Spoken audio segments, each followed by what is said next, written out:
ഓം നമോ നാരായണായ. ഓം ശ്രീ ഗുരുഭ്യോ നമഃ. കംസവധം. കുട്ടികളെ, നിങ്ങൾക്ക് സ്വാഗതം. ഇന്ന് കംസനെ ഭഗവാൻ വധിക്കുന്ന കഥയാണ് പറയുന്നത്. രാമനും കൃഷ്ണനും മധുരാപുരിയുടെ ഭംഗിയെല്ലാം കണ്ടുകൊണ്ട് അവസാനം യാഗശാലയുടെ മുന്നിലെത്തി. പുഷ്പങ്ങളാലും പ്രകാശത്താലും ശോഭിക്കുന്ന യാഗശാലയും ഉന്നത വേദിയിൽ വെച്ചിരിക്കുന്ന വില്ലും അവർ കണ്ടു. ചുറ്റും കാവൽക്കാർ ഉണ്ടായിരുന്നു. അവരോടൊന്നും ചോദിക്കാതെ തന്നെ ഇടത്തെ കൈകൊണ്ട് നിഷ്പ്രയാസം കൃഷ്ണൻ വില്ലെടുത്ത് രണ്ടായി മുറിച്ചു. വില്ലൊടിഞ്ഞ ശബ്ദം കേട്ട് ജനങ്ങൾ നടുങ്ങി. ഭയത്തോടെ മാളിക മുകളിൽ നിന്ന കംസൻ ഞെട്ടി. ഭടന്മാർ കൃഷ്ണനെ ആക്രമിക്കാൻ വന്നു. അവരെ ഭഗവാൻ വധിച്ചു. ദുർനിമിത്തങ്ങൾ കണ്ടതിനാലും ഭയത്താലും അന്ന് രാത്രി കംസൻ ഉറങ്ങിയതേയില്ല. പിറ്റേന്ന് തന്നെ മല്ലയുദ്ധം നടത്താമെന്ന് വിചാരിച്ച് എല്ലാ ഏർപ്പാടും കംസൻ ചെയ്തു. ഇന്ന് തന്നെ കൃഷ്ണനെ വധിക്കണമെന്നും മല്ലന്മാരോട് പറഞ്ഞു. രാവിലെ യാഗകർമ്മങ്ങളെല്ലാം ആരംഭിച്ചു. വാദ്യഘോഷങ്ങൾ മുഴങ്ങി. ക്ഷണിക്കപ്പെട്ട അതിഥികളെല്ലാം വന്ന് യഥാസ്ഥാനങ്ങളിൽ ഇരുന്നു.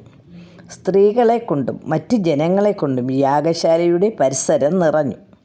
നന്ദഗോപരും ഗോപാലന്മാരും എല്ലാം മുൻനിരയിൽ തന്നെ വന്നിരുന്നു. മല്ലയുദ്ധത്തിന് സമയമായി. മേളവാദ്യങ്ങളും ജയഘോഷങ്ങളും ആർപ്പുവിളികളും മുഴങ്ങി. സർവ്വജനങ്ങൾക്കും കാണത്തക്ക രീതിയിൽ ഭൃത്യന്മാരുടെ അകമ്പടിയോടെ കൊട്ടാരത്തിൻ്റെ മട്ടുപ്പാവിൽ ഒരു സ്വർണ്ണ മഞ്ചത്തിൽ കംസൻ വന്നിരുന്നു. ബഹളം കേട്ട രാമകൃഷ്ണന്മാർ യജ്ഞശാലയിലേക്ക് തിരിച്ചു. വാതുക്കൽ തന്നെ കുവലയപീഠം എന്ന ആനയെ നിർത്തിയിരിക്കുന്നു. ആനയെ വഴിയിൽ നിന്ന് മാറ്റാൻ ആനക്കാരനോട് പറഞ്ഞു. ഉടൻ അയാൾ കൃഷ്ണനെ കൊല്ലാൻ ആനയോട് ആംഗ്യം കാണിച്ചു. ആന മസ്തകവും കുലുക്കി അലറിക്കൊണ്ട് ഭഗവാന്റെ നേർക്ക് വന്നു. ആളുകൾ ഭയന്ന് 4 ഭാഗത്തേക്ക് ഓടി. തൻ്റെ കൊച്ചു കൈകൊണ്ട് ആനയുടെ മസ്തകങ്ങളിൽ ചാടി അടിച്ചിട്ട് അടിയിൽ കൂടി ചെന്ന് വാലിൽ പിടിച്ചു വലിച്ചു.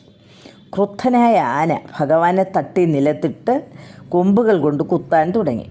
കുത്തുകൊള്ളാതെ പെട്ടെന്ന് എണീറ്റ് മസ്തകത്തിൽ കയറി തെരുതെരെ മർദ്ദിച്ചു. ഭഗവാന്റെ മർദ്ദനത്താൽ ആന തളർന്നു. അപ്പോൾ കൃഷ്ണൻ തുമ്പിക്കൈ പിടിച്ച് താഴ്ത്തി അവൻ്റെ കൊമ്പുകൾ രണ്ടും ചവിട്ടിപ്പറിച്ചെടുത്തു. അതോടെ ആന താഴെ വീണ് ജീവനും പോയി. പിന്നീട് ചേട്ടനും അനിയനും ഓരോ കൊമ്പുമെടുത്ത് തോളിൽ വെച്ച് നേരെ മല്ലയുദ്ധം നടക്കുന്ന സ്ഥലത്തേക്ക് ചെന്നു. ആദിത്യചന്ദ്രന്മാരെ പോലെ പ്രകാശിക്കുന്ന രാമകൃഷ്ണന്മാരെ കണ്ടപ്പോൾ മല്ലന്മാർ ഭയന്നു. അവിടെ കൂടിയിരുന്നവരെല്ലാം ആഹ്ലാദത്തോടെ ആർപ്പു വിളിച്ചു. മല്ലന്മാർ രാമകൃഷ്ണന്മാരെ മല്ലയുദ്ധത്തിന് ക്ഷണിച്ചു. രാമനുമായി മുഷ്ടികനും കൃഷ്ണനുമായി ചാണൂരനുമാണ് യുദ്ധം നടത്തിയത്. ആ ഘോര മല്ലന്മാർ കൊച്ചുകുട്ടികളുമായി യുദ്ധം ചെയ്യുന്നത് വളരെ കഷ്ടമാണെന്ന് പറഞ്ഞ് ജനങ്ങൾ കംസനെ കുറ്റപ്പെടുത്തി. കുറേ നേരം യുദ്ധം തുടർന്നു. ബലഭദ്രൻ്റെ അടിയേറ്റ് മുഷ്ടികനും ഭഗവാന്റെ മർദ്ദനമേറ്റ് ചാണൂരനും ക്ഷീണിച്ചു. അവസാനം ഭഗവാൻ ചാണൂരനെ കാലുകൾ രണ്ടും കൂട്ടിപ്പിടിച്ച് വട്ടം ചുറ്റി നിലത്തടിച്ചു. അതോടുകൂടി അവൻ മരണപ്പെട്ടു. രാമൻ്റെ മർദ്ദനത്താൽ താഴെ വീണ് കിടന്ന മുഷ്ടികനെ വധിച്ചു. അവരുടെ കൂടെയുണ്ടായിരുന്ന മല്ലന്മാരെയും രാമകൃഷ്ണന്മാർ വധിച്ചു.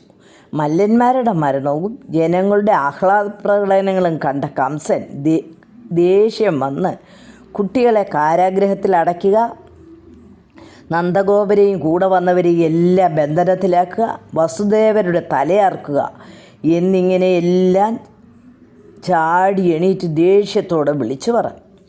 ഇത് കേട്ട കൃഷ്ണൻ കോപത്തോടെ മാളിക മുകളിൽ ചാടിക്കയറി കംസൻ്റെ അടുത്തെത്തി. ഇത് കണ്ട കംസൻ വാളെടുത്ത് കൃഷ്ണനെ വെട്ടാനൊരുങ്ങി. ഭഗവാൻ വാള് തട്ടിത്തെറിപ്പിച്ചിട്ട് കംസൻ്റെ മുടിക്ക് കുത്തിപ്പിടിച്ച് താഴേക്ക് തള്ളിയിട്ടു. കംസൻ അവിടെ നിന്ന് പിടഞ്ഞെഴുന്നേൽക്കാൻ നോക്കിയപ്പോൾ കൃഷ്ണൻ അവൻ്റെ മാറിൽ ചാടി വീണു. കഴുത്ത് ഞെക്കിപ്പിടിച്ച് വധിച്ചു. കുട്ടികളെ, വേട്ടാളനെ സദാ ചിന്തിച്ചുകൊണ്ടിരുന്ന കീടം ഒടുവിൽ വേട്ടാളനായി തീർന്നതുപോലെ കൃഷ്ണനെ തന്നെ ഏത് സമയം ചിന്തിച്ചുകൊണ്ടിരുന്ന കംസന് കൃഷ്ണസായുജ്യം ലഭിച്ചു. ഭഗവാനെ തൻ്റെ മാറിൽ കണ്ടുകൊണ്ടാണ് കംസൻ്റെ ജീവൻ പോയത്. അതുകൊണ്ട് അവന് സൽഗതി ലഭിച്ചു. കംസൻ മരിച്ചപ്പോൾ ആകാശത്ത് ദുന്ദുമിനാദം മുഴങ്ങി. കംസൻ മരിച്ചതറിഞ്ഞ സഹോദരങ്ങൾ രാമകൃഷ്ണന്മാരെ ആക്രമിക്കാൻ വന്നു. അവരെയെല്ലാം ഭഗവാൻ വധിച്ചു. വാവിട്ട് കരഞ്ഞ കംസഭക്തിമാരെയും മറ്റുള്ളവരെയുമെല്ലാം കൃഷ്ണൻ ആശ്വസിപ്പിച്ചു.